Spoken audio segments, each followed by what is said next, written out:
Tuvimos la bendición de ser contemporáneos con leyendas de diferentes ámbitos, desde futbolistas hasta pensadores, leyendas que con tinta indeleble dejaron su huella en la historia, pero ninguno es más recordado que Steve Jobs, uno de los mayores genios de la historia. Una persona que con mente fría y calculadora supo encontrar oportunidades en donde los demás solo veían escasez y fracasos. Construyó la empresa tecnológica líder a día de hoy que a diario percibe millones y millones de dólares. Una persona que con mente fría y calculadora supo encontrar oportunidades en donde los demás solo veían escasez y fracasos. Se encontró con un montón de adversidades durante su vida y las afrontó como ningún otro. Su legado es más que solo dinero y aparatos tecnológicos innovadores. Damas y caballeros, esta es la historia del hombre que cambió el rumbo de la tecnología, Steve Jobs. Esto es Moneybot, así que sin dar más vueltas, comencemos. Steve Paul Jobs nació en San Francisco, California, el 24 de febrero de 1955, fruto de la relación entre un inmigrante sirio-musulmán y una estadounidense con ascendencia suiza. La joven pareja no se vio en las capacidades de criar un hijo siendo tan jóvenes, por lo que el pequeño Steve fue entregado en adopción. Paul y Clara Jobs, una pareja de origen armenio, fue la que se encargaría de que el pequeño Steve tenga todo el básico para la vida. Su padre era maquinista y su madre ama de casa. A mediados de 1961, la familia se muda a Mountain View, una ciudad que poco a poco se convertía en una ciudad importante. Hablando de electrónica, misma ciudad a la cual acudió a la escuela y secundaria. Meses después se uniría al club de Hewlett Packard Explorer, donde sería contratado como un empleado durante la temporada de verano. Trabajo o bendición, en ese lugar coincidió con Steve Wozniak, quien fue su mano derecha durante un largo tiempo. En el año 1972 entró a la Universidad de Reed College en Portland, donde solo asiste un par de meses para luego abandonarla, debido a los costos elevados de ese lugar. Steve era inteligente, por lo que no volvió a casa, asistía de oyente a todas las clases. En el año 1974, tras 2 años fuera de casa, regresa a su ciudad con el afán de realizar un retiro espiritual a algún lugar de la India. Tras una breve búsqueda, consigue trabajo como técnico en una pequeña empresa llamada Atari, donde colaboró con Steve Wozniak para la creación de uno de sus juegos. Tras un tiempo, Steve decidió renunciar a Atari y fundar Apple Computer. Steve Wozniak, en su empresa anterior, ya buscaba construir un computador personal, idea de las cuales la mayoría de empresas consideraban ridículas en ese entonces. Los jóvenes se sentían frustrados, ya que no había empresa que guste de invertir en un emprendimiento que recién iniciaba. Steve hacía más de 60 llamadas al día, buscando conseguir un inversor que apueste por sus ideas, pero la respuesta era nula, hasta que se toparon con Mike Markula, el primer inversor de Apple. El proyecto Apple cada vez tomaba más fuerza. La primera computadora personal dio a luz,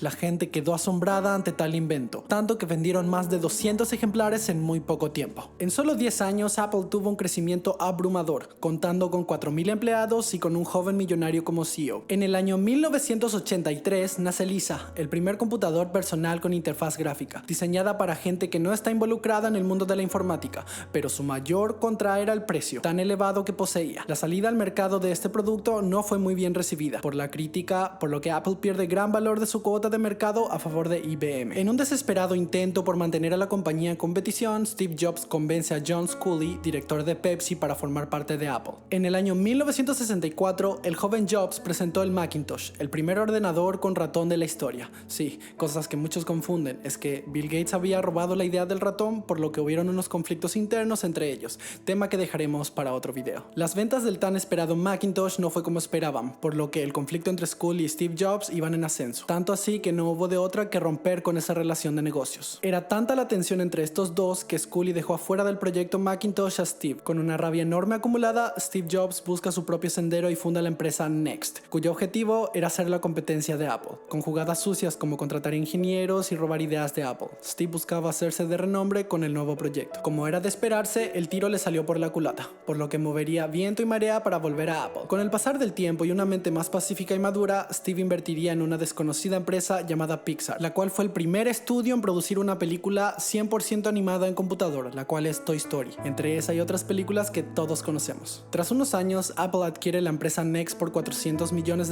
con el fin de actualizar el sistema operativo de las Macintosh. Steve estaba de vuelta. Ya con las riendas de Apple, Jobs se encargaría de llevar a Apple al siguiente nivel: iTunes, iPhone y cientos de ideas más, que lograron digitalizar al mundo de una manera que nadie jamás esperaba. En el año 2011, Steve presenta su renuncia como CEO de Apple, donde fue sustituido por Tim Cook, Fue tanto el impacto de su renuncia que afectaría a sus demás empresas, haciéndoles perder varios puntos en la bolsa de valores. El día 5 de octubre a las 3 de la tarde, Steve Jobs fallece a los 56 años, consecuencia de un paro respiratorio derivado de la metástasis del cáncer que le fue descubierto en 2004. Steve Jobs no solo innovó ni hizo mucho dinero. Steve Jobs es un símbolo de perseverancia y de nunca rendirse a las adversidades. Demostró en un montón de ocasiones que si uno se lo propone, puede llegar donde quiera. Damas y caballeros, esta fue la historia de Steve Jobs y Apple.